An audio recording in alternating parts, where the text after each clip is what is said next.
actually the biggest co-working space in Europe in the Smallgate building. So we have 8 floors. This is our event space right now, so often we run amazing events at this one. We have big parties, we have speaker events, all different types of things. Can you get me the second handle mic, please? When you become a member, you have all the amenities that you need to run your business from. So we've got spaces all the way from ground floor spaces, where you share our labs, all the way up to 40-person offices. So everything is included in the space. We have free beer on tap, which is really cool. And a whole big community across London. So we've got around 6,000 members in London and 42,000 work members worldwide as well. So if you wanted to talk to me after about a membership or a partnership with the space, then I'll be floating around. My name is Emma, just come grab me. Is that, yeah. And I'm one of the community managers here, so I'm literally Please here sit to people help down. all the members expand, introduce them to the right people, the top talent.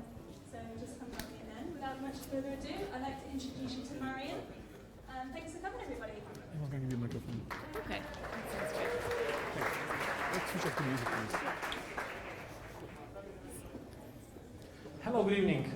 How are you guys doing today? Good. Thanks for coming. Please, do you want to sit down and it's going to be nice tonight. Before we start, I want to tell you 2 things. One thing is that how many of you have heard about Startup Grind before? So most of you. Okay. Briefly, Startup Grind is an organization which is dedicated to help entrepreneurs like yourselves with learning together from inspirational speakers, like the one we're going to have tonight. And we're going to be diving into the story of the entrepreneurship which the speaker had, and the story of the company which the speaker is coming from.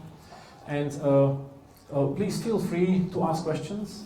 We have a tool which we use for Q&A, and the tool, you just go to slido.com. It's very simple, and use the hashtag SGL. That's it, and you just tap it and ask a question. The best questions will be asked and answered. I can promise you that, and you can do it throughout the evening. If you also want to tweet, our hashtag is StartupGrind. Now, without any further ado, tonight I'm extremely honored because the speaker we have is not coming from the usual entrepreneurship side. She is coming from a side where she started with entrepreneurship. So our speaker tonight used to be the CEO of Virgin Mobile in Australia. And she decided to change her path and quit the job and come to London and started to work on a charity idea with Richard Branson. And this is how Virgin Unite started. So please, without any further ado, stand up and give a huge round of applause to Oelwang.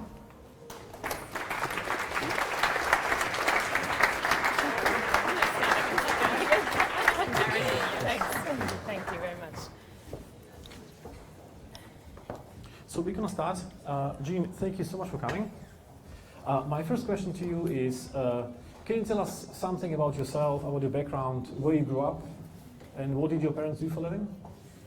Yeah, first I just want to say thanks to everyone in the room.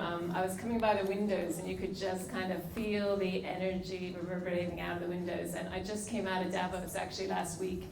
And it is so lovely to be with this entrepreneurial energy. It just feels great. So thanks you guys for coming tonight. And I came from a small place called Gloucester, Massachusetts. Does anyone know where Gloucester, Massachusetts is? Anyone ever heard of it? In America. Yay, well done. In a cold part of America. I think it's well known for, not well known, it's not well known by many people obviously, for 3 things. One is lobster rolls. 2 is the greasy pole competition, which you don't want to hear more about. And then 3rd is, has anyone seen The Perfect Storm? Yes. George Clooney in the movie, that's my town. And I think they still have a shrine, because I don't think anyone famous ever came to Gloucester until George Clooney did. So I think they still have a bit of a shrine. Did he move there? No. He didn't move there. And my parents are my heroes, actually. They came from really humble beginnings. They were amazing. They are amazing, extraordinary people. And my mom was a homemaker. And my dad actually started as a store clerk in a store called Sears and Roebuck. And I don't know, does anyone know Sears and Roebuck in the room? It's a retail store in the US. And he worked his way up to top. And it was actually interesting, the last couple of years, my dad's been really ill. And he was in the hospital in intensive care. And I was lucky enough to be there the moment he woke up. And he'd been in a coma for a few days. And, oh, wow. And so he said, I said, welcome back, Dad. And he flirted with the nurses a little bit. And then he looked at me and he said, thanks, I'm going to be here for another 100 years. And I asked him what he was going to do for those 100 years. And he looked at me and he said, I'm going to help as many people as I can. And we got in this really brilliant conversation about why he said that. And he talked about, he spent his whole career in Sears. I think it was something like 50 years or a long, long time, 60 years. And he talked about how when he was in business, how you had to make a choice between doing good or making profit. And how now that's totally different, and how lucky we are that we can do both. Mm-hmm. And it was actually really interesting because the last few months we've been going through lots of his stuff with him. And he had this big, beautiful bound book with beautiful gold handwriting on it. And when you opened the first page, it said, a retail store is just concrete and glass until humans breathe life and spirit into it. And then it went on to talk about how my dad breathed life and spirit into this store for a decade. It was this Burlington store of Sears and Roebuck. And then the beautiful thing was page after page after page talking about how my dad made a difference in people's lives, whether that be something like giving them a chance to have flexi work so they could be with their son when he came home from school, or giving all the moms that worked a plant on Mother's Day to recognize that they were working, or allowing a couple to date who then got married and had kids. And the reason I tell you that story is I think that what that made me realize in my heart is that every single one of us can make such a big difference in our businesses just simply by the way we treat people and being 100% human in our businesses every single day. And it was really fascinating to me that my dad had had that conversation in the hospital and he hadn't realized that he'd made such a big difference in people's lives. So so now he's even a bigger hero to me. Oh wow. So that is not only responsible for your DNA, but also to implant in you the idea of helping, not just doing business and be successful, but also help others and keep this in mind. Yeah, and I think doing business in a way that business was supposed to be done. I think we've kind of gotten off track over the years, but I think that whole journey with him over the last couple of years has really reminded me of just how important it is. One of our CEOs in the Virgin Group said it the other day, where we can do all the programs for staff, everything, lots of food, lots of in the office, lots of games, but unless we think about every single moment how we treat people, then we'll never be a 100% human company. Yeah, I want to share a story of how I have heard about you and how I've met you. You had this 10-year anniversary of Virgin Unite. And I just went there thinking it's going to be just drinks and celebration.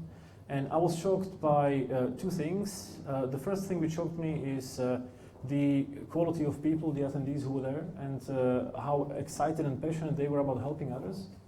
And we're talking about people like TED speakers and Queen Rania of Jordan and people like that. And the second thing, which was a really nice surprise, was it was really surprising how much those people felt grateful to you personally.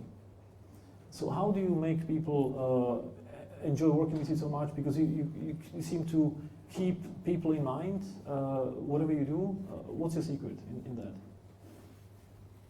Yeah, I don't know if there's a secret to it. I think I think we've been very, very lucky just to get amazing, extraordinary people in our community, and I think that, you guys have all many of you have built successful businesses. I think the key is having purpose at the core of your organization. And if you have that purpose and that shining light about why you exist, you're going to attract the most extraordinary, amazing people. And I think that's one thing that both the Virgin Group and also Virgin Unite has done right from the start, is really kept that purpose really wanting to make the world a better place through business and looking at how business can truly be a force for good. Yeah. And that's, I think, how we've attracted so many extraordinary people. And I think, the secret is taking time to build relationships. And, it took me a long time in my life to realize that, because I spent most of my career starting up mobile phone companies. Mm-hmm. And as all of you know in the room, when you're in startup mode, you're in startup mode and you're going for that goal. And, after doing that for about 20 years, I finally stepped back and I think I realized that I was missing a big part of life and not building those relationships. And so over the last decade with Virgin Unite, it's something that I personally have tried to put a lot more focus on. Yeah. So you're mentioning you were doing mobile phone businesses, and you've been traveling in different countries. Can you share a bit of about that, about this part of the journey? How did you get into it? Yeah, I kind of landed here, I think, with kind of 3 inflection points over my life. But I started out of university in kind of a typical career in telecommunications, working in an office. And I think I knew I never wanted to do that again in a typical kind of conservative office, because I had this wonderful, well-meaning mentor who he gave me 2 books. The first one was The Art of War. And so I had this image of, oh my God, every time I go to a boardroom meeting, I'm going to have to be in war. And then I think he gave me a second book just in case I wasn't successful in The Art of War. That was The Joy of Cooking. And so what a combination. I still have nightmares of my life of waking up and running in the boardroom with a spatula and a spoon. And, it's just, but I think to me that was just, being a female, that was a long, long time ago.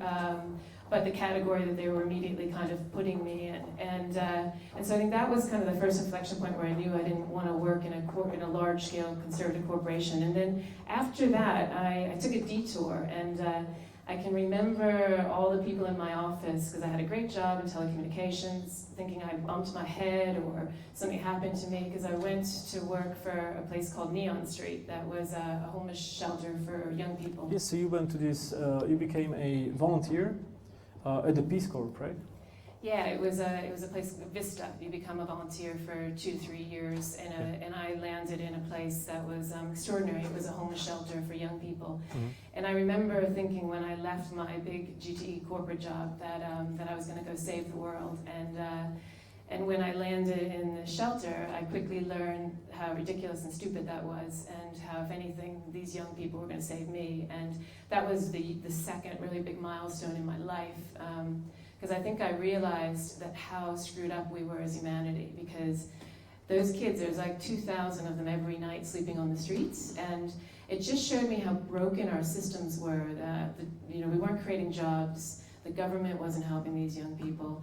And then after that, I came to London and started working for a company called Cable and Wireless, and saw an opening and a gap, because that was the beginning of the craziness of the mobile industry, and it was in the 80s, late 80s, and saw a gap that there was an opportunity to start a business where we would go to new markets, new emerging markets, and embed ourselves in the business, help get them started for a few years, and then move to the next one. Mm-hmm. So we started our own company, and then we moved first to Bulgaria, and then to Colombia, and then to South Africa, and then to Asia. It's a nice picture, all over the world. Yeah, it was fantastic. It was great fun, and I think what I learned there too is that we just we started these mobile phone companies so quickly, but you saw the same issues and same problems in the world, but they weren't getting resolved very quickly. And in South Africa, for example, I think, again, a huge inflection point for me, because we went to launch prepaid services. And I don't know, is anyone in the room in market research? Anyone here in market research? That's good. Because we went to hundreds of market research companies in South Africa, in Johannesburg, and asked the question about whether we should launch prepaid services. And they all said to us, no, you shouldn't launch, there's going to be no market for them. And we launched them, and on the first day, we made our annual sales target. And in one day? In one day. Wow. And what happened was, it was just this unbelievable display of entrepreneurship. It was amazing. It's starting. You should have seen all of these people took these mobile phones, And they put them in trailers and sold phone calls. They put them in briefcases. They were selling calls off the corner. And to me, it was at a moment that I thought, wow, the power of business to drive change in the world. And just a simple mobile phone and what a big difference it can make. So it totally changed my lens on the power of a business. But yeah, and then I ended up by Singapore in Australia and went to work for the National Parks and Wildlife, thinking again I wanted to dip out of the business sector. And within a year, I sat there looking at my objectives, thinking, oh my God, I haven't moved anything in a year. And for me, the typical charitable sector wasn't the right thing. So then moved on to Virgin Mobile to help start up the mobile business in Australia, and then helped start up Unite about 12 years ago. Mm-hmm. How did you get into the Virgin Mobile brand? And how did you meet Mr. Branson? I kind of by accident, I guess. I don't know. How many of you in this room have planned every step of your journey? Anyone? No one. Nobody. Nobody. I think I guess in Virgin Mobile, when I was sitting in this national parks office, thinking, oh my gosh, if I have to go walk people up to show people more wombats, and it was just this whole friction between the business sector and the not-for-profit sector. I got a call from Virgin Mobile at that time saying, would you come help start a mobile phone company? And so I thought it would be really interesting to see how a brand could really grow and scale, and then how do you take that to affect social change as well in the world. And so started on Virgin Mobile, and then the first time I met Richard actually was a horrible experience. Really? Yeah, he was, he loves to play jokes on people, and so I was really nervous. We were just about to launch the business in Australia. So you didn't have an interview with him? When you were coming to the company, you didn't have an interview with him? No, not beforehand. Okay. I didn't have an interview with him beforehand. He came for the launch. And the first thing, he came into our office, and we were actually going to what we decided we would do is hang him from a really long helicopter, a really high, one of the largest helicopters, from a little string dangling, and then drop him into a cage so he would open the cage up, which is freeing himself from the mobile industry. So this was the plan that we had for him. Bombastic, yeah. It's very bombastic. It's typical Mr. Branson, yeah.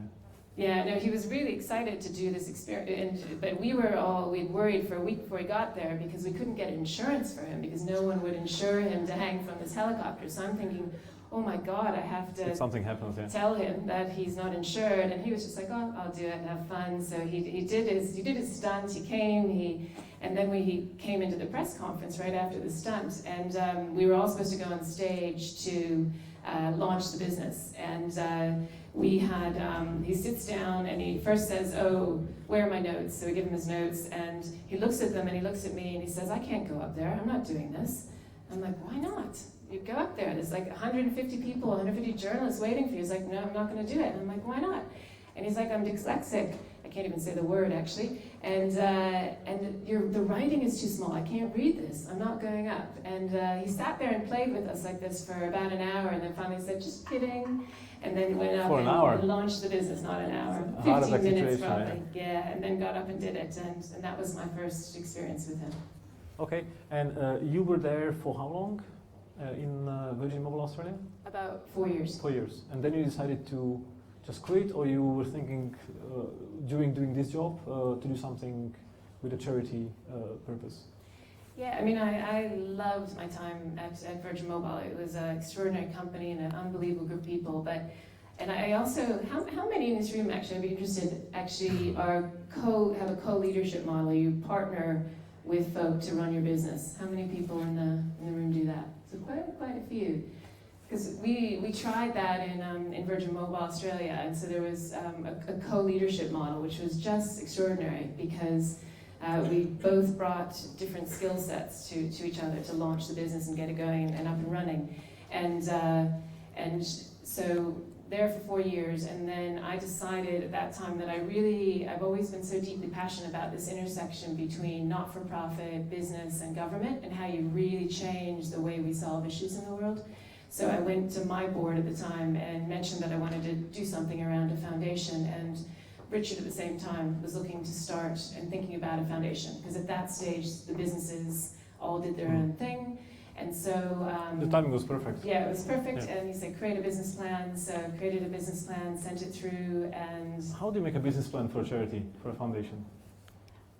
I think easily. I think that's one of the issues today is that we don't look at how we solve problems like we look at how we a business, a successful business. So I think you do the same things that you would do starting a business. You step back and you listen as hard as you can to try to find where that gap is. You really define what your purpose is going to be really clearly, and then you get the right people in place to really, really make it happen. Mm-hmm. Okay, and so you both had this mission of starting a charity. And how do you get around to starting something like this, where you want to bring together the public sector and the businesses and the charitable aspect? How do you do that? Yeah, we took the first 6 months and just listened.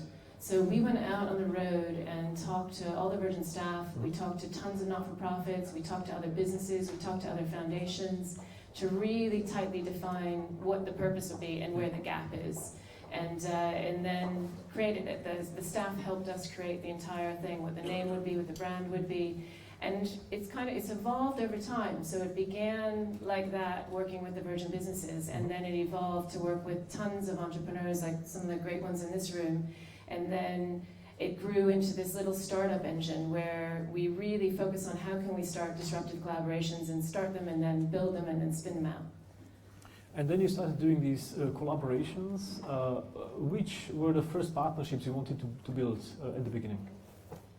At the very beginning, we worked with some amazing frontline organizations that were primarily working with young people in the UK. And we wanted to go and find these heroes on the front lines that were doing extraordinary things and work with them to really change young people's lives in the UK. And so we did that, and we still continue to do that. And then we started the Branson Centers of Entrepreneurship because we feel passionately that entrepreneurship is going to change the world. I mean, the creation of jobs. And they are in Africa, in Caribbean, where else? Africa and Caribbean. This Virgin Startup here, which is another an independent organization that we work really closely with. Mm-hmm. And then we work in Liberia, in Zimbabwe. So we've created a model that's a bit more virtual as well now.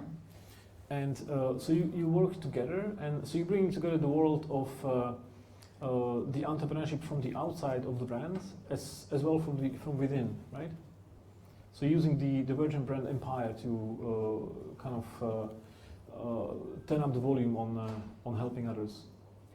Yeah, we started internally because we felt like that if we did get our own house in order and really work with the Virgin businesses and look at how they could put purpose at their very core, then we would never be able to go out and do anything else beyond that. So that's where we started, was inside.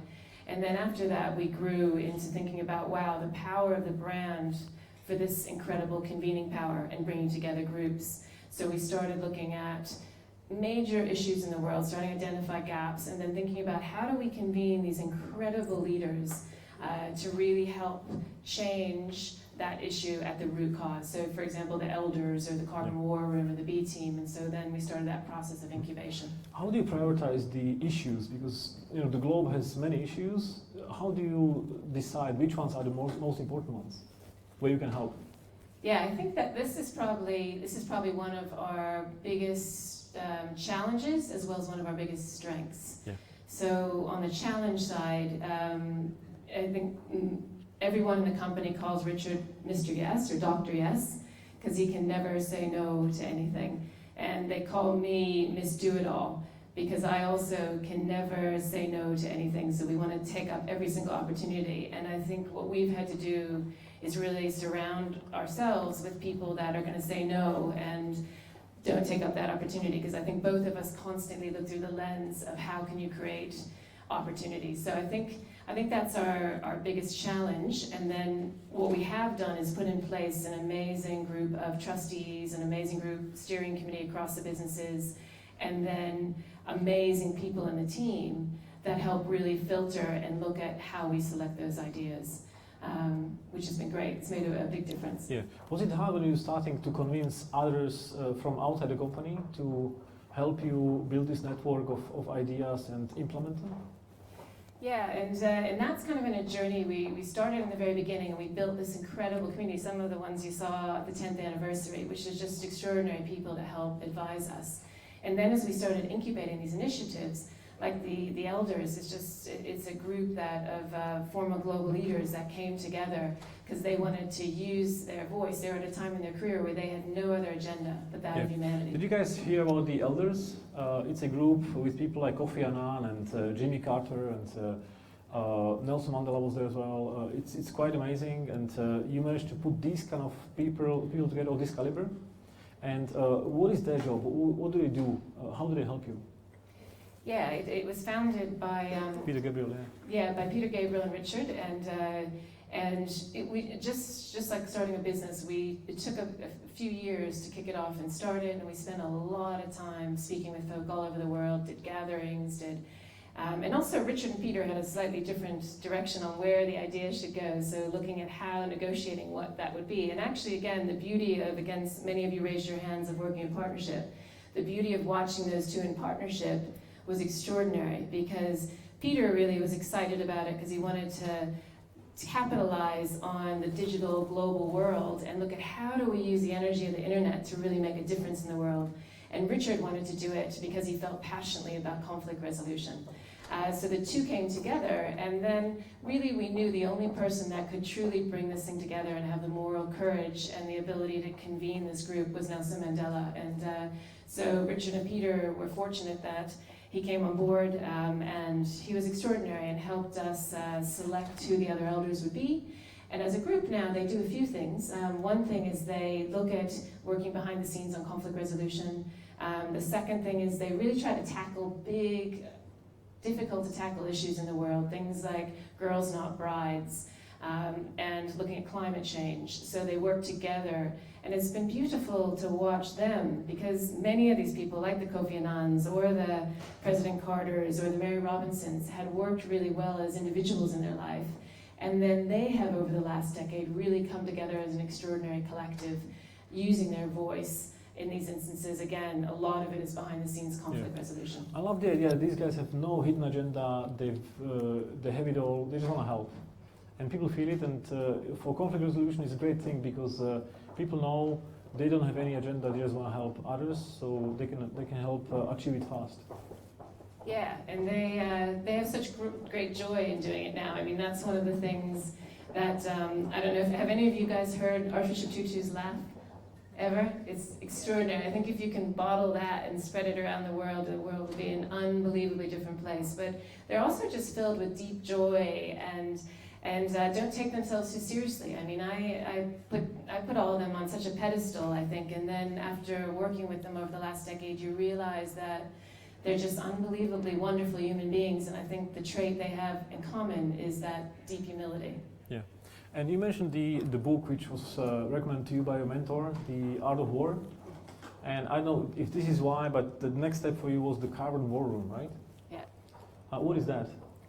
Yeah, and this was actually interesting. We had tons of debate about whether we should use the war names in the name, and I lost out on that one because I think in hindsight it was the right decision to use the Carbon War Room name because people wanted it to associate with business leaders all over the world, and the Carbon War Room has really been built to look at how do you create and really catalyze market-based opportunities to reducing carbon. So for example, they went in the shipping industry and they looked across the shipping industry and found the biggest thing missing, there was the technology to update the ships. The biggest thing missing was actually just simply a grading system to know which ships were efficient and which ships weren't efficient.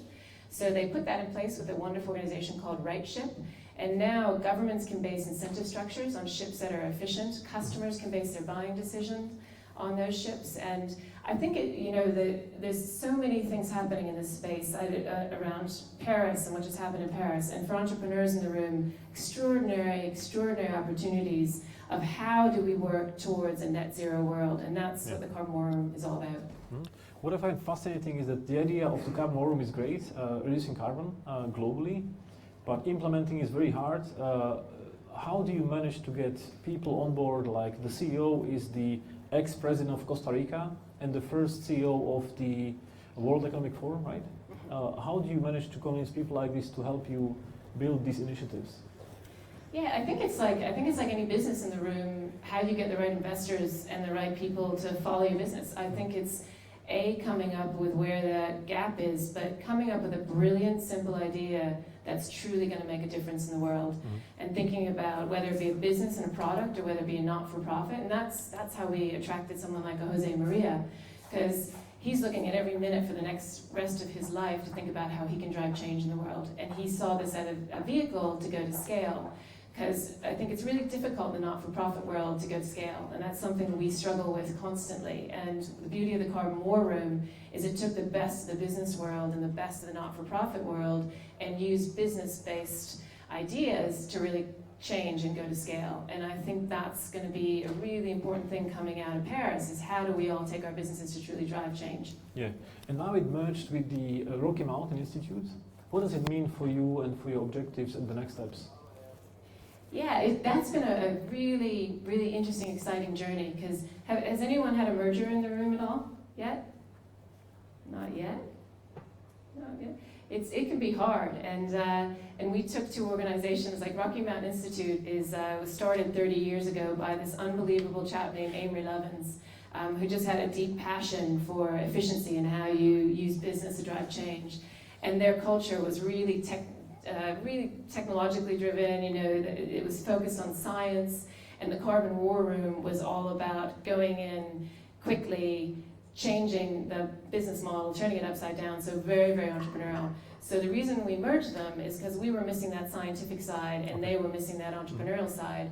So the merger brought together the best of all worlds, really. And it's been just a fantastic journey watching how this thing has grown from strength to strength. We just did an amazing project with them in Rwanda, looking at how do you create the right market ecosystem in Rwanda for solar entrepreneurs to thrive.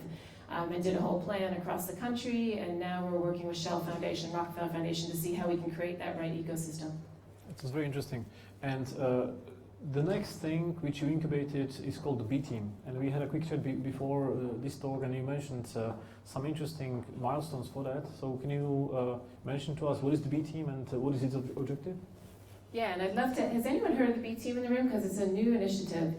So we've got a few couple folk. people, yeah. Yeah, well, we'd love anyone that's keen on getting involved and really using their business as a force for good. We'd love to have you engaged in that. And the reason we started the B team is because when we sat back and started to really look at all these issues in the world, whether they be the conflict situations, whether they be the climate crisis, we felt strongly that until we change the model and the underlying system of the way the world does business, we will still be sitting here having those same conversations in 20 years, which is one of the reasons, again, why I'm so excited to be in this room, because I think so many of you in this room have the chance to really turn that model of business upside down, to really look at not just profit, because obviously you have to succeed in your business, but also how you put planet and people at the very core of your business. So that was the start of the B team, and it actually started because we were doing this book, Screw Business as Usual.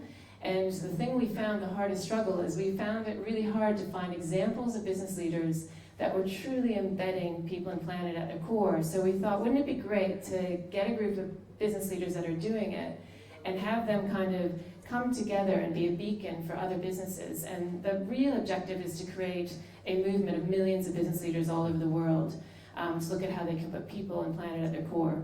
And we've got some cool programs running now with the B team.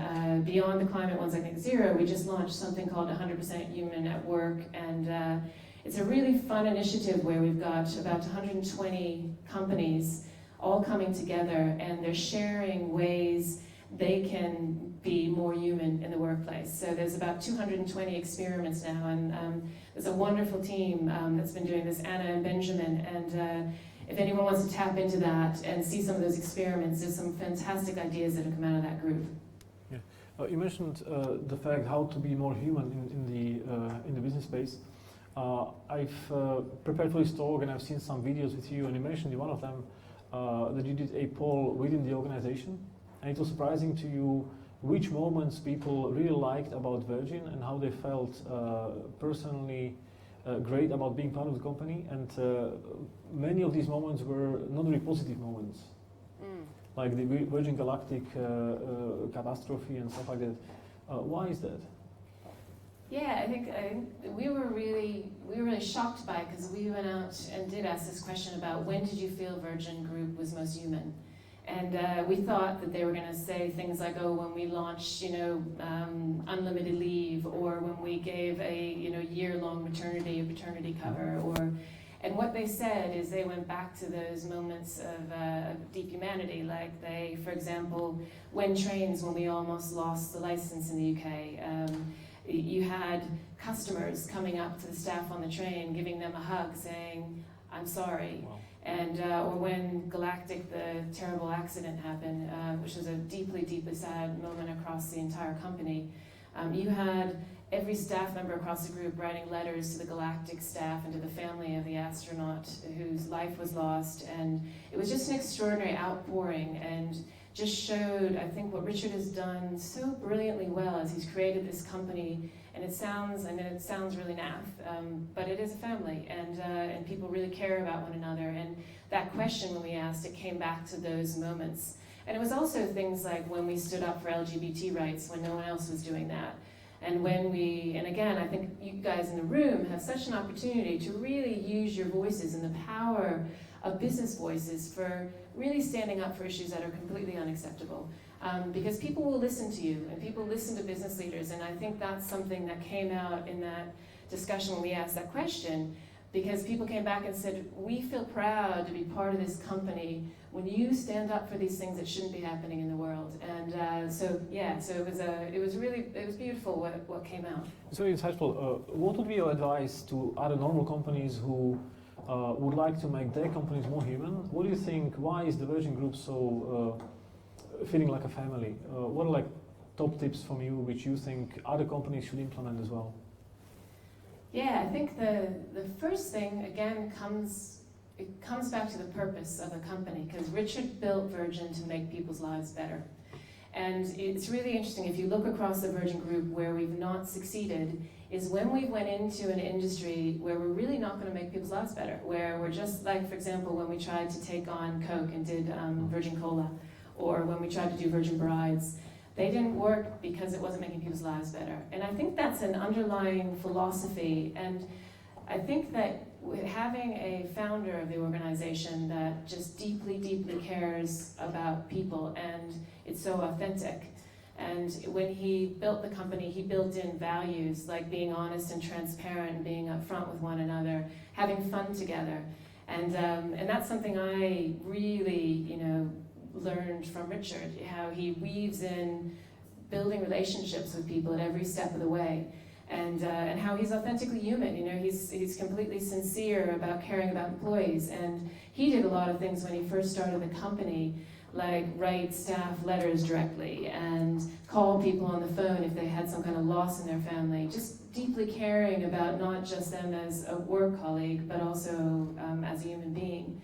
And I can remember when I first started Virgin, I came from a pretty conservative background of work, and I remember having a little bonfire and burning my suits and my high-heel pumps and my stockings and putting on boots. And it was the first time that I felt I could go into work and bring my whole self into the office.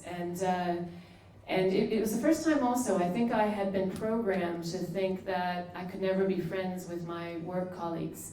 And being at Virgin, I think, changed that forever. And some of my best friends in the world have been my colleagues at Virgin. And, we moved then from, what we used to do, PowerPoint slides to try to tell a story. And then it was just really about talking and telling the story and canning the PowerPoints. And I think all those things, like how we meet, if you go and Richard's having a meeting, he'll want to take a walk with you and not be in kind of a stale meeting room. So I think all those things, that whole environment that you create, the values you create, even the structure of your office space, all leads back to how human you are as a company. So I think that's one thing we found starting this initiative up. What's been great is we had these folks come in and talk about just the structure and the colors and the light of an office building, and how much that makes a difference on how much someone feels like a human being when they come in the office. Yes. How involved is he into the daily business of Virgin Unite? Richard probably gives about 80% of his time to Virgin Unite. Oh, really? Wow. Yeah, Is it a good news for you or bad news for you?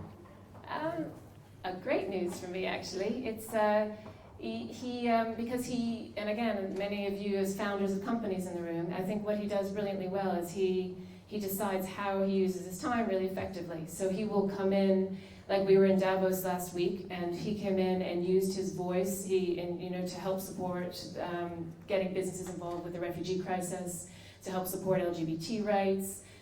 He sat in a session with other leaders around climate. So he uses his time in incredibly effective ways. And he's also really brave. And again, what I have learned from him over the last 15 years of working with him is he's truly someone that never accepts the unacceptable. And he will stand up, and it doesn't matter if it's going to hurt his business potentially. He does what he thinks is the right thing to do. This is true.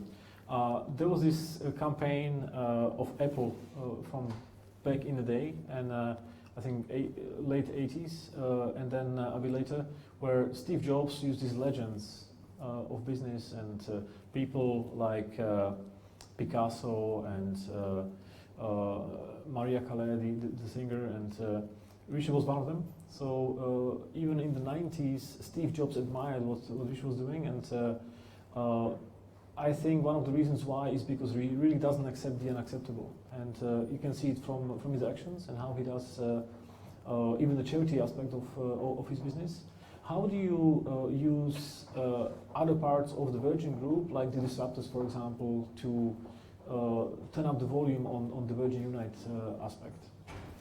Yeah, I think Disruptors is a great example because it's just such a powerful group of entrepreneurs in the UK, and then we have the Branson Centres, and so using and working with those entrepreneurs to look at how they can really drive change in the world. And that's really the ultimate objective, is how do you mobilize and inspire millions of business leaders around the world to do that. Mm-hmm. And I think that one thing the Virgin Group has done in a really significant way that's helped unite and getting our messages out there is they're building their digital community. And they have right now over 28 million followers. And so that is a massive channel. And I think it's never underestimating the power of that and the reach of that, because it's fascinating. Like we were in a prison in Kenya, in Nairobi, just a few weeks ago. And it was a prison where people were on death row. It was a majority life in prison or on death row. And two of the prisoners came up to me and they said, "Can you tell Richard thanks?" And I was like, "For what?" And he's like, "Oh, for his digital blogs that he does every day." And I'm thinking, how on earth did they get access to those in this prison? And what someone did every day is they printed out the blogs and brought them into the prisoners every single day. So again, I think never underestimate the power of the social media just to reach, and again, the power that you have to make a difference in other people's lives by sharing all of your stories, because you're on just such an extraordinary journey in starting up your businesses right now. And sharing that with other people is fantastic. Yeah. You're mentioning reach. How do you scale a charity or a foundation? Yeah, and I think sometimes you don't want to scale. Sometimes you want to stay small and you have as much impact staying small and nimble. But I think the key is figuring out how you scale your impact. And for us, scaling impact was making sure that we built this community around us. So one of the things we've done is, and we felt too, we've been thinking a lot about community lately. And how many of you in the room have built communities with your customers and really invested a lot of time in that? And I think this is something we learned is so important for Virgin Unite, but also for the Virgin Group, about how you spend a lot of time really building an authentic relationship. And one of the things we found is not owning the community, but instead what we've done is we've actually built a constellation of communities. So we found other networks that were interested in making a difference in the world and brought those networks together, which then adds value for each of them to connect with one another. And that's been an extraordinary experience. And we've also found what's been really important in building that community and building that reach to go to scale is bringing people in proximity to the issues. So we do connection trips to Africa or to India with entrepreneurs. We do gatherings at Richard's home on Necker. And we bring in amazing people to tell their story and connect them to their story. And people just go away transformed out of those gatherings. And I think that has allowed, like one woman who came, had an oil company, And she went home to Canada, sold her oil company, and started up. She raised 300 million to start a renewable business. And she was just in Paris hosting a gathering of oil companies to talk about how you can transform the oil industry. So that's the way we feel we're going to really scale our impact, is by wisely working with other communities, because we can never, ever, ever do it on our own. That's true. So after the communities you reaching out to and connecting with, you still have to decide the priorities, which you already mentioned earlier. And one of them, one of your initiatives is called Ocean Unite. Why did you decide to do that? We decided to do that because the ocean is responsible for almost every other breath that we breathe. And how many of you feel like you know what's happening with some of the issues in the ocean right now? Got a couple hands up. And it's extraordinary. I mean, if you look at it right now, only 2% of the ocean is protected. And yet it's such an important natural ecosystem for all of us. And we felt there wasn't enough noise about the ocean and enough noise about how we protect the ocean. And there's hundreds of different organizations. I think there's something like 400 different ocean organizations. But there wasn't an organization that helped connect those organizations to the right people to get to the right people in government. So we structured Ocean Unite to be an amplifier where it works with all that collective of ocean organizations, and then it uses people like Richard or Queen Noor or Sylvia Earle to go out and amplify that message and go in and lobby governments to get changes for policy, etc. Okay, so that's why Ocean Unite is here in the world. What is your next milestone?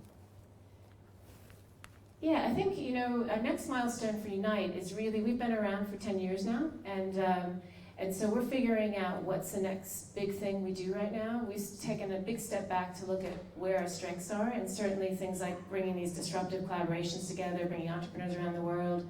So one thing we're doing right now is looking at the current initiatives on how we scale the B team. And again, would be great at drinks to get some of the views of people in the room of what struggles are you guys having right now when you're building your businesses about putting people and planet at the core, and how do we really build that into a movement where people are going to be really excited to share ideas on how they can make a difference through business in the world. So I think that's guys, feel free to tweet out at Virgin Unite, hashtag Startup Grind, ask your questions or silly suggestions. We'll definitely look at that. In terms of when you look back 10 years ago, you had a vision. So where are you today compared to where you wanted to be? Yeah, I think we're in a completely different place than we thought we were going to be a decade ago. I don't think we ever would have dreamt we were going to start up the Elders, the Carbon Room, or the B team. At that stage, we knew we wanted to have business as a force for good. It's part of who we were, so our vision stayed the same. Yeah.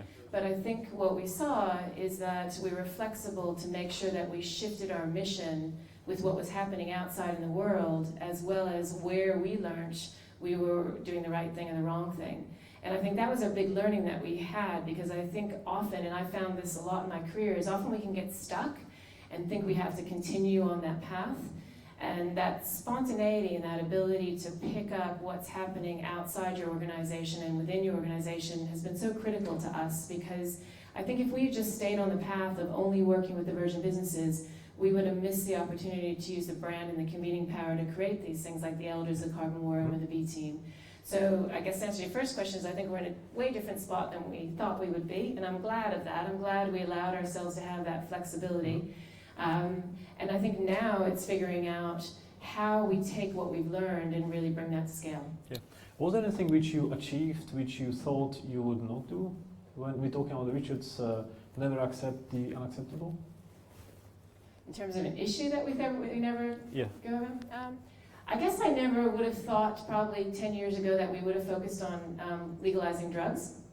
Okay. And so that was a big one for us. And we felt passionately that we needed to focus on it because no one was talking about it. And it was almost like a taboo issue. And the more we dug into it, the more we found that criminalizing drugs is like criminalizing someone that's sick, and that is a health issue. And that flipping it on its head and looking at how can you treat that person who may have an addiction problem as if they had a health issue, and helping them and getting them the right care was really important. So that's the journey we're on right now, because in America, it's just extraordinary how many people are currently imprisoned. Most black males in America, 1 out of 3 will be imprisoned at some time now. That's very true, yeah. Which is ridiculous, and normally it's for a minor drug offense. And so we felt passionately that we had to stand up about this issue and turn it on its head. I agree. In terms of your next big milestone, is there any mission which you would like to accomplish and you didn't start yet?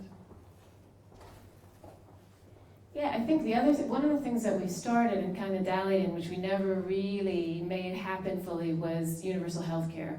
And we're blessed in the UK that we have the NHS, but in so many other countries around the world, they don't have access to health care. So for us, this has been a really important issue that we've wanted to get off the ground and haven't yet done. So we're excited. We're working with the elders right now with the B team to look at how we can play a role in universal global health care. Where are you with the education, on educational issues? Is this a priority for you, or this is for others to solve? Can I ask the audience to raise a hand about how important do you think your formal education was and what you're doing right now? If people think it was really important, raise your hand. About a half, yeah. Yeah. If people think it was important at all, raise your hand. So a little bit. So I guess what we feel strongly is that education needs to be turned upside down, and that's one of the reasons why we wanted to focus on supporting entrepreneurs with the education work that we do, because we felt that that was the most important impact that we could have in the world. If we could help people start their businesses and get their businesses up and running and help them create jobs, that was going to make a huge difference in the world. So our focus to date has been on working with young entrepreneurs, like the Branson Centers in the Caribbean and South Africa. They're all based around how do you create this environment where an entrepreneur can thrive and help support them with really practical things. Because one of the things they said to us was they weren't getting the practical information of how to build a business plan or how to just even do their financing ongoing, their accounting, and so that was one of the things we wanted to do, is make sure that we're helping. So you want people to learn by doing. You want people to learn by doing. Mm-hmm. Yeah, exactly. On the job, yeah. Interesting. There was an interesting story last year in February. I was just by chance in Stanford, and there was a talk by a lady called Laurene Powell Jobs, the wife of Steve Jobs, and I was quite shocked about the topics she was talking about. She was very excited about education. And maybe 20 years ago, she was asked by some friends to give a talk at a high school in East Palo Alto, which is like the ghetto of Palo Alto, next door. And she said yes, and she came to say hi and say a few words about education to the high schoolers. And she was shocked to find out that in the classroom of maybe 30 people, only 3 applied to go to college. And she also heard that from those 3,000 students, they only had 1 college counselor. And so she found out that it's quite hard for them to even apply because they don't know how to do it. And she decided to start a charity called Emerson Collective, which is helping students, helping girls and boys to even apply. And 90% of them are first generation college graduates. But, and she started like with 300 students in the first year. This year, they supposed to have something like 16,000 students. And the reason why is because they come home and they tell their siblings and cousins and nephews how to do it. They help themselves in the families to spread the word how to do that. So she's very excited about education, and it's quite a big thing for them. It's interesting to see that you see the other way around, that people learn on the job. But it's true in entrepreneurship. So it's very kind of revolutionary way of thinking about it. Yeah, I think that's where we felt our skill set can make the most difference as well, and how we do the training, but also how we link people up with mentors. The team has worked on how you match-make mentors so that you get the right mentors and the right people around you, and how you connect. I think one of the biggest things, and I think probably most of you in the room would agree this, for an entrepreneur, is how you connect to resources. So that's another thing we've been really focused on, is building a community of really successful entrepreneurs and connecting them with entrepreneurs that are just starting up, so that they can help connect them to resources, help guide them and both of them to learn from each other. Yeah. On the mentorship side, you already mentioned your early mentor. We all know who is your mentor now. Who do you consider your best mentors you've come across? Yeah, I think probably, how many of you know about Comic Relief in the room? There's an amazing woman who, Jane Tucson, who started Comic Relief, and extraordinary woman, and she's on our board now, and she not only started Comic Relief, she then started Time Bank, and then she started an organization called Pilot Light. And she's been a huge mentor to me because she's, again, looked at how she's done these startups in the not-for-profit sector, built them, created them, scaled them, and then moved on to the next one. And she's a really unbelievable person who she'll never speak on behalf of the people she's helping. She always brings them with her or makes sure that their voice is heard. She just is probably one of the most incredible female mentors as well, and female role models, because she's incredibly strong, but she's also never lost her feminine side. So she's got the best balance of both. So I think she's definitely one. Mary Robinson, who's the president of Ireland, she's just another extraordinary woman who's been a great mentor. She's got a wicked sense of humor. She's so deeply passionate about what she does, and I think she was a huge role model for the women in Ireland. When she got elected, she got on stage and said, you know, the women of Ireland have shown that they just don't rock the cradle, but they also rock the system. And she's just been an extraordinary role model mentor for all of us. Yeah. Do you also mentor? Yeah, I've been really lucky to I think one of the most beautiful things about my work has been just meeting and having the most incredible teams.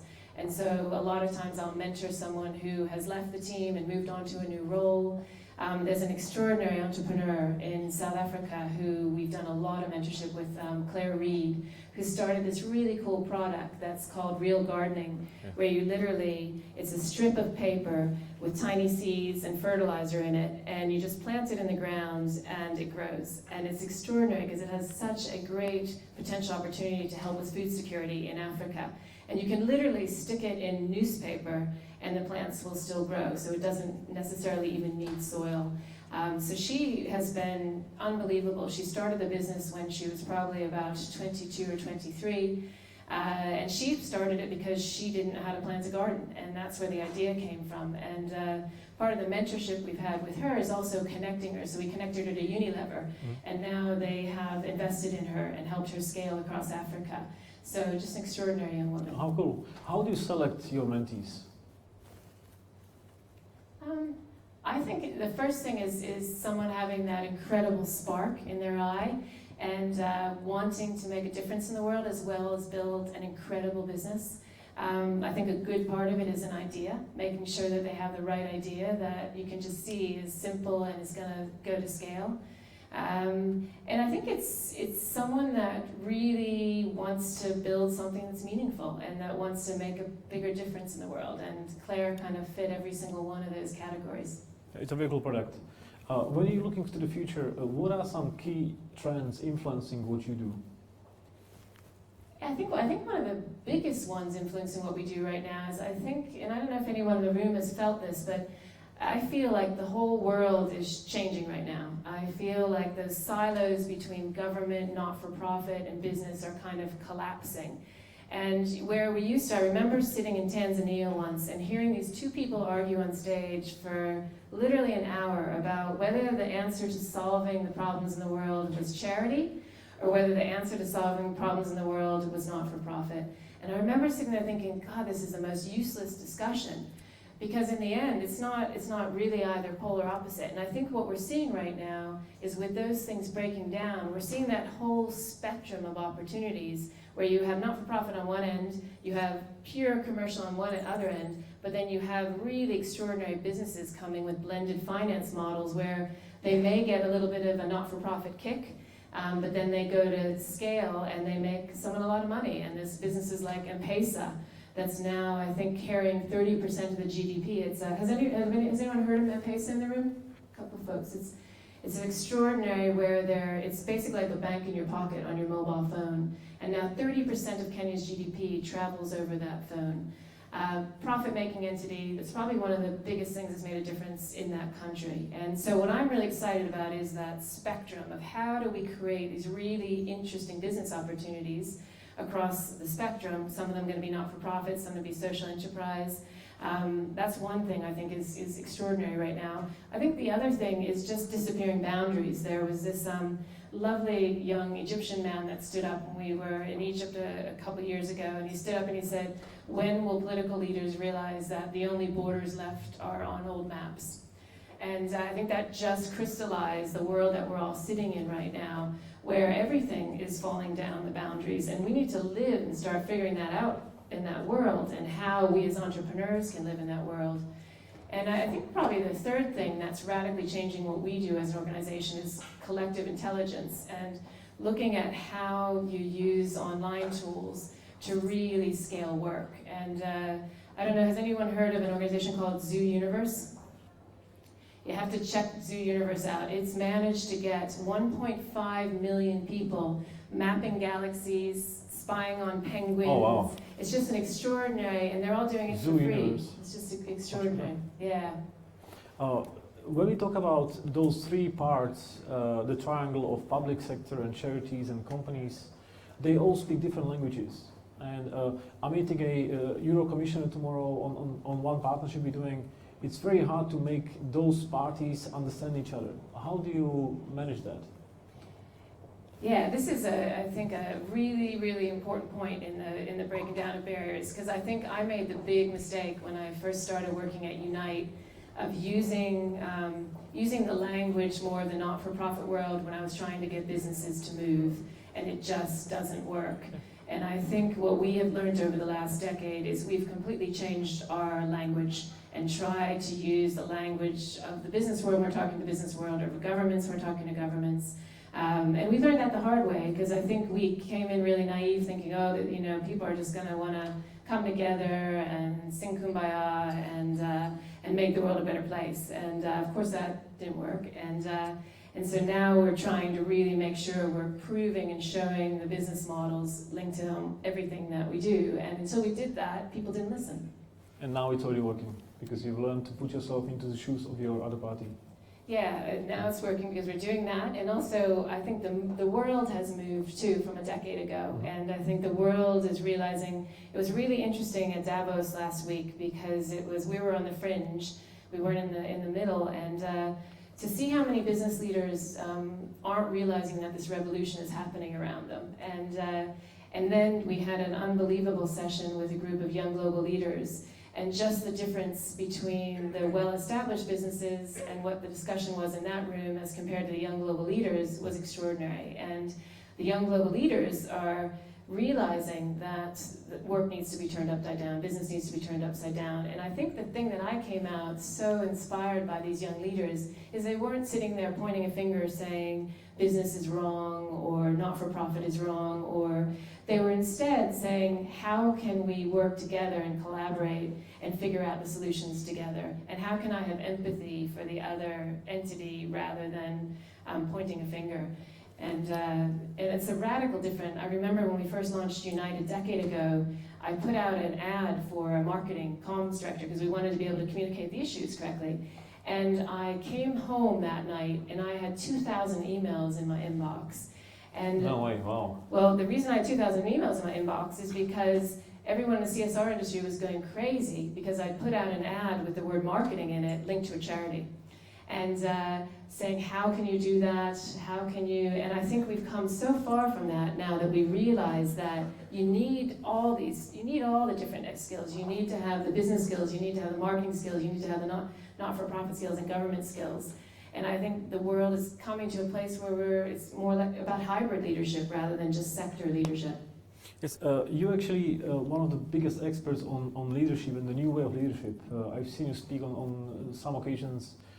Can you share some thoughts on that? On how do the new leaders lead, and what is the old way of leading, which is not working very well? Yeah, I wouldn't say I'm the biggest expert. I think one thing I've been very lucky to do is be able to talk to a lot of the people like the elders or B team and listen and learn from them. And we were in a 100% human workshop the other day, and we asked some of the businesses, what are the key things you look for right now when you interview? And one of the companies stood up and said humility. They said that was the #1 thing, that when they looked for humility, that person was someone that really made a difference in their organization. And I think that's one thing when you look across the B team or when you look across the elders or the Carbon War Room, all of those leaders have a deep sense of humility.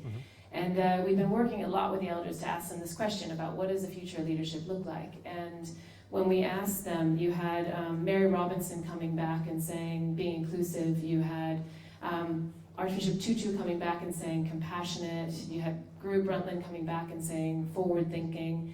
And for me, I think probably one of the most important things in leadership in the future is being entrepreneurial. I think that unless we start to get entrepreneurs behind looking at these issues that we've struggled with for decades, we will never fix them. So I think every one of you in the room has such a role to play, not only in building your business, but how can you use that entrepreneurial brain that you have to really look at making a much bigger difference in the world. Yeah, that's very interesting. Now, my last question before I give the word to the audience for a Q&A is, when you look back, what are you most proud of in Virgin Unite? Yeah, I think the thing that I'm most proud of is the incredible team of people that we have across the organization. I think that extraordinary people that have come there because they want to make a bigger difference in the world. And what I'm most proud of is what they've created through their hard work over the last decade. I think the creation of the elders is something I think that we all hold really near and dear to our hearts. And just watching this incredible group of leaders come together and make such a big difference in the world has been extraordinary. So I feel really proud about that. But I think the time I'm most proud is when I'm in South Africa at the Branson Center and just seeing these unbelievable entrepreneurs that I remember a decade ago when we first started working in South Africa. We got some of these entrepreneurs together and said, what do you want to be? What do you want to do in life? And almost all of them came back and said, I want to be a lawyer or I want to be an accountant. And when we dug in, what we found is that there was no role models in South Africa of entrepreneurs because they'd never been allowed to be entrepreneurs. And so this next generation right now of entrepreneurs are extraordinary because they are paving the way and building successful businesses for themselves, but they're changing their entire community and creating this unbelievable entrepreneurial culture in South Africa. So it's been extraordinary, and I think that's probably what I'm most proud of is when I stand there and see these people in South Africa that have built these businesses. And like this one woman who found that she couldn't get her children to school safely, so she started a taxi company, and she started with one van. Now she has, I think, 6 large vans, 20 cars, an unbelievably successful transport business. And just again, seeing these businesses arise from these needs and then creating extraordinary organizations. How cool. We have a question here which is very interesting, philanthrocapitalism. Do you think there is a potential issue that the world's wealthiest have the power to choose which problems the world addresses? No, I think this is a big issue with the not-for-profit world. I think that the inequality in the world right now is causing all kinds of problems, and I think this is one of them. I think that well-meaning, well-intentioned folks often have complete unintended consequences, and one of the issues that we're looking at trying to figure out how we work on is how do you start making sure that there's an independence in going out and talking about these are the issues that need to be sorted in the world, and then almost like a matchmaking to look at how that wealth can be put against them, rather than someone building an empire around creating a not-for-profit organization. So I think it's a great question because it's a huge issue. I don't have an easy answer for it, but I think that we need to be thinking about how do we match that wealth to the right places. Is it, on this note, is it for you as a charity foundation hard to get wealthy people on board and share the wealth to use it for things to help the others? No, I think so many people, whether they're wealthy or not wealthy, want to do the right thing and want to make a difference in the world. So I think people struggle with how to do that. And so one of the things we found is working with them to figure out how do you connect those people to the right organizations on the front line that are going to make a big difference. And it's the beauty when you see that matchmaking happening. Like, has anyone heard of a chap named Brian Stevenson? If you haven't heard of him, check his TED Talk out. Unbelievably moving. But this guy has been working on the front lines in the US for 30 years now, trying to end the death penalty in the US, as well as get young people released from death row.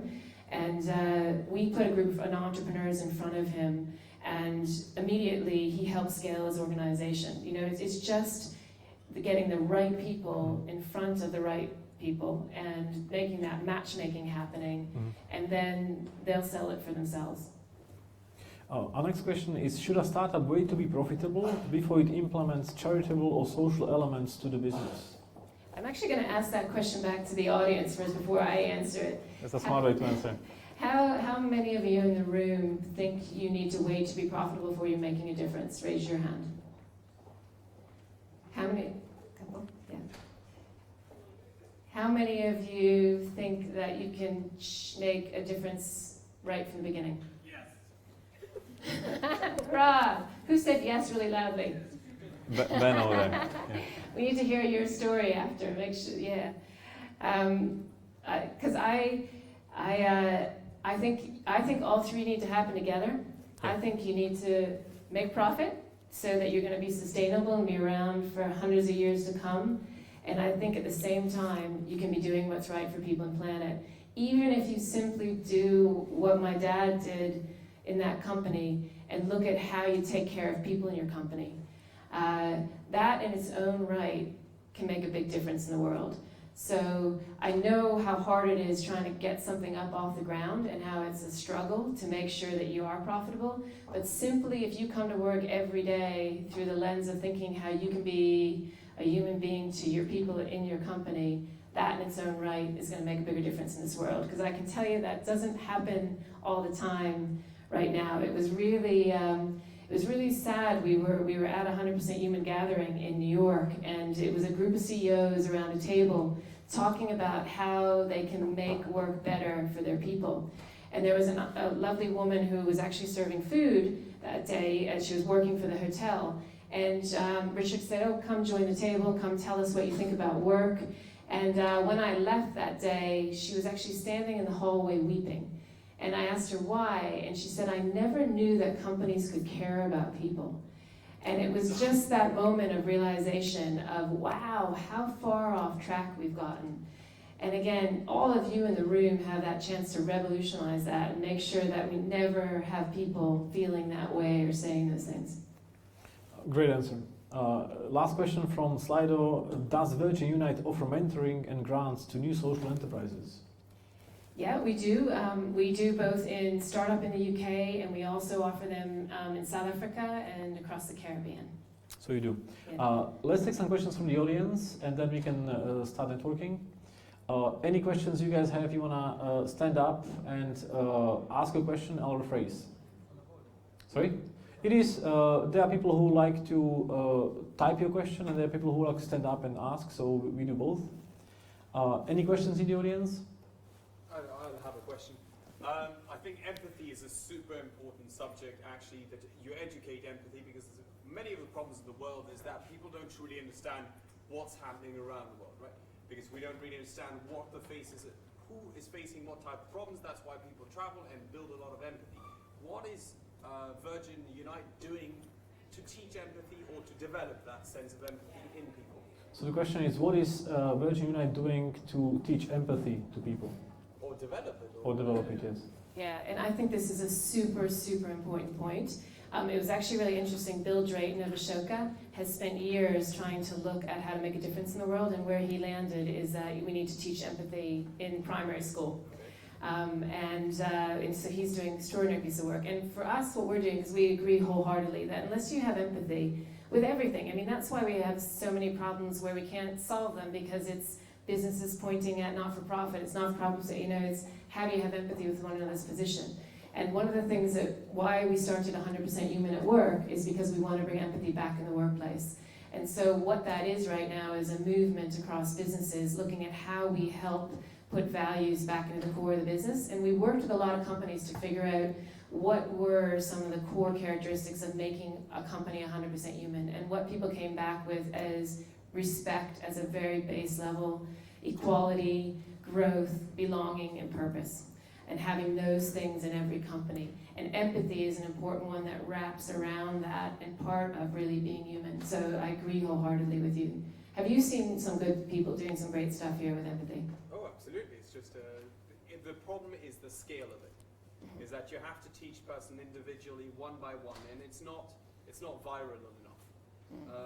And the best way I've seen is, I've traveled extensively, and it is actually going to different places and meeting people and living with other people in other countries and in poorer countries, because we're living in, well, quite an extraordinary world here, but it's not a reality if you're talking to somebody who's living in Ethiopia or in Congo.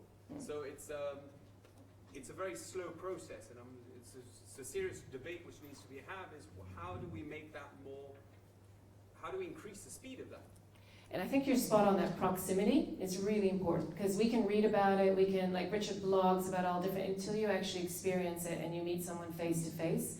I think it is often hard to have empathy. And I would love if you or anyone else in the room has any thoughts on what the elders can do here. Because I think, again, that's one of the characteristics they held so deeply. So if there's a way, because when we started the elders, one of the things we really wanted to do was look at how do we use them as role models to really create a world of leadership through wisdom and empathy and compassion. So I'd love to hear any thoughts now or later on. Yeah. So 2 more questions. This one over there. Just a thought on that. I don't think you necessarily need to go abroad to find the opportunity to learn empathy. Speak up, please. Yeah, sure.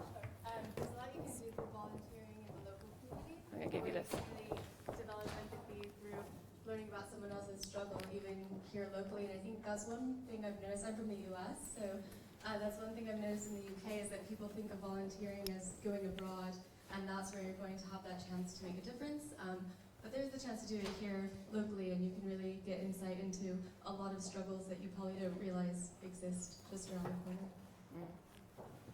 Can I add to that? Yeah, I think that's an excellent point, and how we can all help bring those people together with the right people and host gatherings. Like we do these things called V-dinners where we host them in our homes, where we bring different folk together, again, to kind of build that empathy, because it's in a setting where people feel comfortable. And we found the same thing of bringing them away from their workplace into a neutral setting, and people from all different kinds of backgrounds. But I agree with you, I think empathy is one of the most important things we need to do. Yeah. One last question. We have one question over there. Andy, stand up and speak up, please.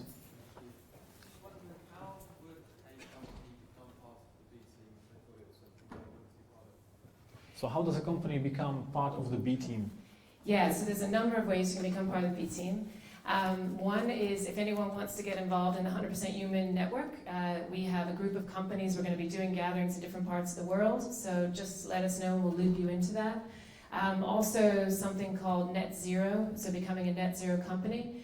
And then what we're going to be launching this year is actually a platform, because right now we just have a core group of leaders. We're going to be trying to expand that globally. We're going to be starting circles all over the world and having business leaders start their own circles. So we'd love to, anyone that's interested in finding out more, we'd love to get you involved and engaged, and ideas on how you think we can build that movement, because that's one of the things we think is, going back to your milestone right now, one of the most important things we need to do. Yeah, cool idea. Now, on this note, please give it up hugely for Gene Oelwang, the president of Virgin Unite.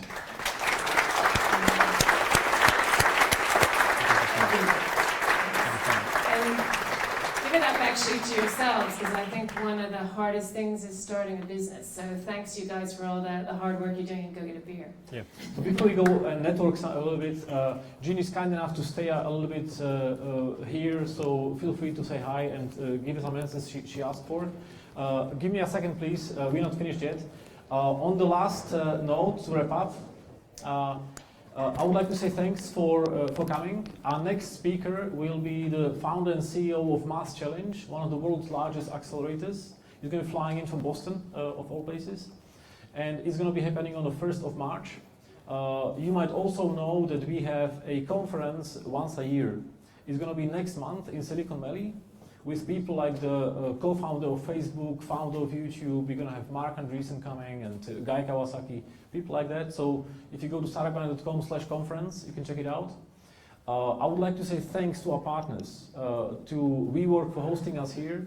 I would like to say thanks to a company called Weebly, which is helping people make websites, and they are kind enough to give you a 6 months worth of paid services. If you go to weebly.com/startupgrind, you can just claim it.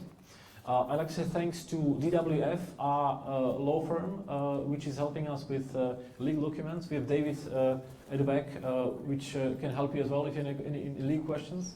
So thank you for coming. See you next month on the 1st of March. If you have any additions, if you don't like something we do, tell us. If you do like something what we do, tell the others. And hope you like it. Stay behind, have a drink, have a nibble, and meet some other people. Thanks for coming.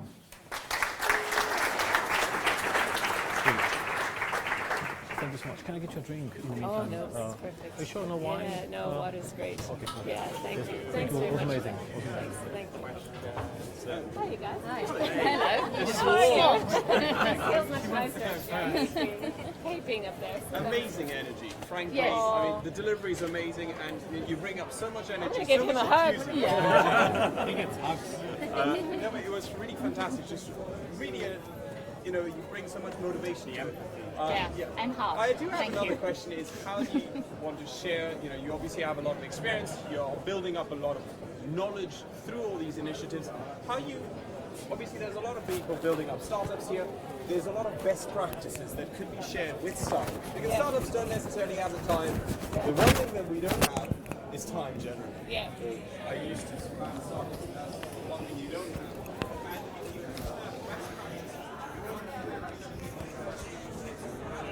Can you leave you around Jenny and protect her from people getting too close?